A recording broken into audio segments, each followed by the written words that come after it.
positively about the future. And not only that, think positively about the present.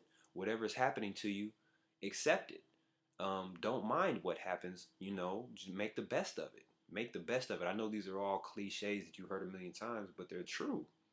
The reason they're cliches is because they're true. It doesn't, what matters to you is of very little importance. What is of supreme importance is how you react to it. Because you can turn a situation positive just simply through your thinking. You can turn a situation positive simply through your feeling. You can turn a situation positive simply by how you choose to observe it. So I'm just really trying to drive that point home. Let us see. So those are a few uses for meditation. Those are a few uses for meditation, and again, you're gonna have different strategies depending on what your goal is. If your goal is to heal yourself, you're gonna have a different strategy. That's a very specific kind of meditation. If you're trying to just unplug a little bit and open yourself up and just kind of be in your awareness, without any really thinking about anything, you're going to employ different strategies. If you're trying to manifest something, you're going to employ different strategies. So let's talk about manifesting something real quick as the last thing. Probably not the last thing. Let me stop lying. Man, chakras. We didn't even talk about the chakras. Okay, so real quick before we get into that, the chakras, when dealing with the meditation, because another thing you can do with the meditation is you can, you can start tapping into your chakras, and the chakras are basically ways for different portals. They're like portals for different kinds of energy that contain specific kinds of qualities to come into your structure, to come into your body, to come into your energy body, and thus into your spiritual body.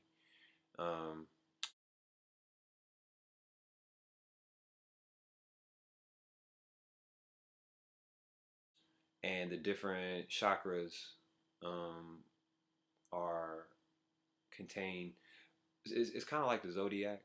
You know how like the zodiac, the reason why every zodiac seems like it could be you. You could read anybody's horoscope and it'll sound like you on any given day, because every sign of the zodiac is contained within every other sign of the zodiac. It's just in different proportions. So you're more, Leo than you are Taurus. Whatever you think that is. But the point is that all the zodiac energies are contained within all the other zodiac energies. They're just in different proportions. So that's why all the zodiac signs sound like you at one point or another, because all of that is contained within you, just in different proportions. And it's the same thing with, why was I making that analogy? Because it's the same thing with, the chakras. All of the different energies represented by the different chakras are contained within all the other chakras. It's just in different proportions. So depending on what you really want to tap into, you would tap into the chakra that's most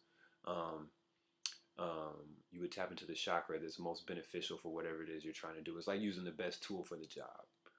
If you're trying to get rid of the snow on your walkway, you don't bring a spoon out, you bring a shovel out.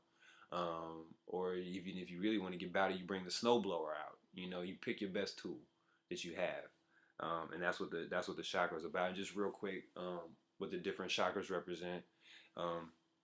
Your root chakra starts at the base of your spine. Deals with things of a grounding nature.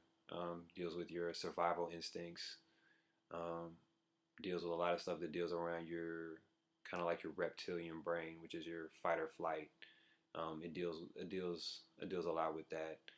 Its color is red.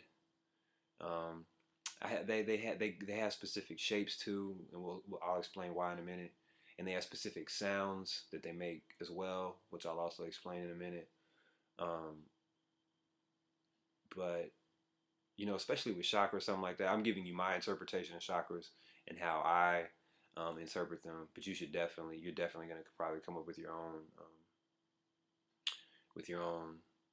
system of understanding what they are. You have okay, so coming up is right around like a little bit below your belly button. Um, there's another chakra there. It deals with the sexual energies. Um, and colors orange. It has a sound tone too as well. Um, it deals with sexual energies. It deals with emotional energies. Sexual energy is very powerful. It can also be used for a variety of purposes, healing the body, getting to higher consciousness. Um, in fact, sexual energy is one of the most uh, powerful, powerful energies you can generate in your body. Um, and the thing is,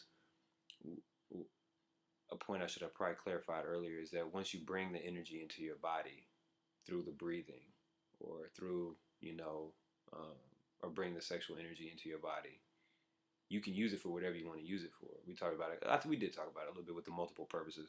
But there's two steps to this. Bringing the energy, two steps to if you're trying to create something, if you're trying to heal yourself, if you're trying to make something manifest. There's two main steps to it, which is bringing the energy in one, but then using the energy to manifest what you want.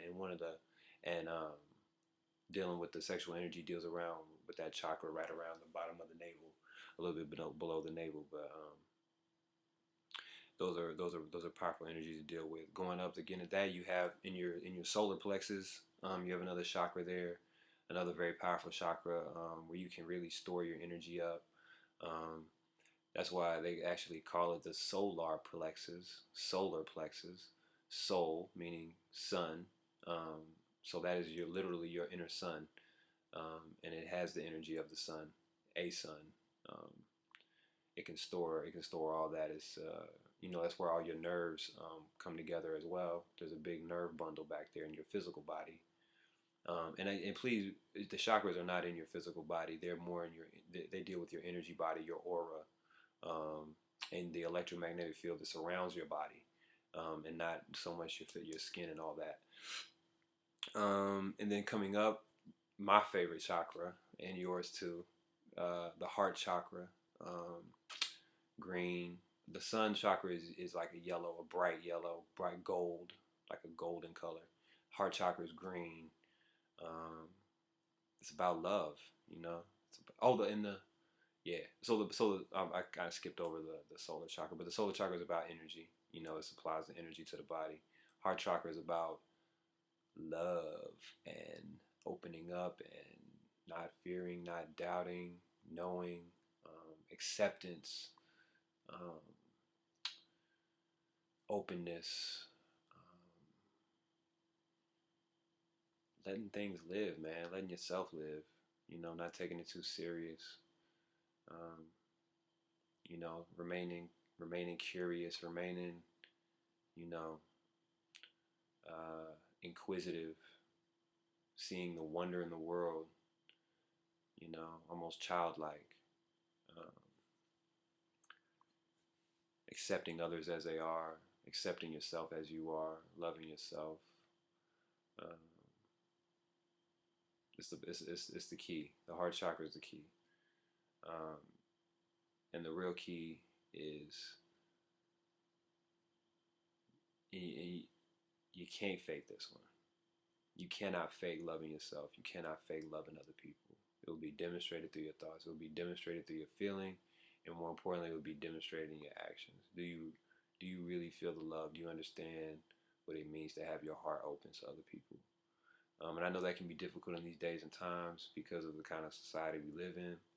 But that's just something that you got to balance. It's something that you got to balance because the heart chakra has to be open, uh, but somewhat protected, but open. I know it's a paradox, but um, it is a paradox we have created, so we got to deal with it. But the heart chakra got to be open. Love yourself unconditionally. Love others unconditionally. Period. The end.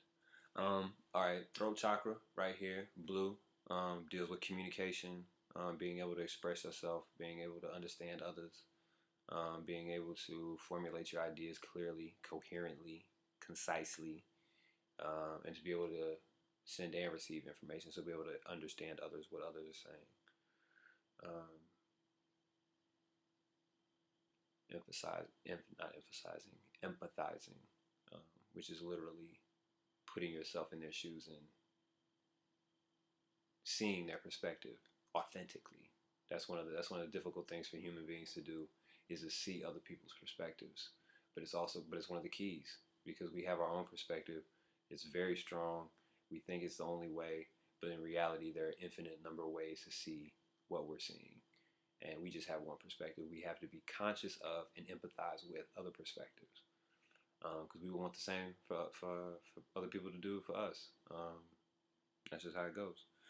And let's see, you got a sixth chakra, third eye, third eye pineal gland. Um, Pineal gland is literally an eye. That's why you can, when you imagine something, you see it. It's not, you see it. Like if you want to visualize an elephant right now, you can do it. If you want to visualize whatever you want, you can do it, because it's literally an eye.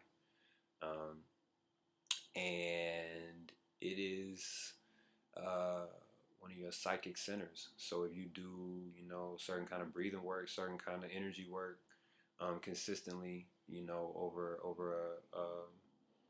a period of time, and you work with that, and you work with that with a righteous intent and a desire to open up those abilities. You can actually use That's another thing you can use meditation for, is to tap into your psychic abilities that every human being comes hardwired with, but we just don't you know don't use it. If you don't, just like if you don't use a muscle, it goes into entropy and dies. It's no different with psychic muscles. If you don't use your psychic muscles, they go into entropy, but they can be reactivated, and they will be reactivated, some sooner than others. But you can accelerate that process through your meditations, and you can find more on that, and reading about some stuff like that. So was that all the chakras? No, that wasn't the chakras. Third eye is seeing the totality of things, really understanding how things fit together, seeing the relationships and things. It kind of relates to seeing what's coming. Um, that's one of the psych abilities that it pops off and that it represents. Um, Pineal gland. Just look up the pineal gland. And then you have a crown chakra. Crown chakra that goes around the top of the head. Purple. This chakra is like they indigo purple, or purple, and this is indigo, whatever. But it's not. I mean, indigo is not even accurate. It's like a bright, bright, bright, fluorescent purple that contains a whole bunch of other fluorescent kind of color. It's wild, but the crown chakra is really your I am. Your connection to the through the. It's your the all knowing, consciousness, um, so to speak. But the key is that you gotta. It's not about. It's really not about working on the chakra that you think you need to work on, even though it may be, but it might not be. But it's more about a balance, making sure they're balanced, because we live in a universe of duality, and polarity, uh, which means every energy has a beneficial side, but it also has a detrimental side. And so we decide which energy we want to tap into by what we consciously decide. But I guess what I'm getting at is that you may think that you need to work on some emotional problem, so you may concentrate on the chakra below the navel, but that may not be the chakra that you may need to work on to fix what you're trying to fix. It may be a problem with your throat chakra, or maybe a problem with your heart chakra. Not a problem necessarily, but more balance may be needed in these areas, and not necessarily your emotional chakra.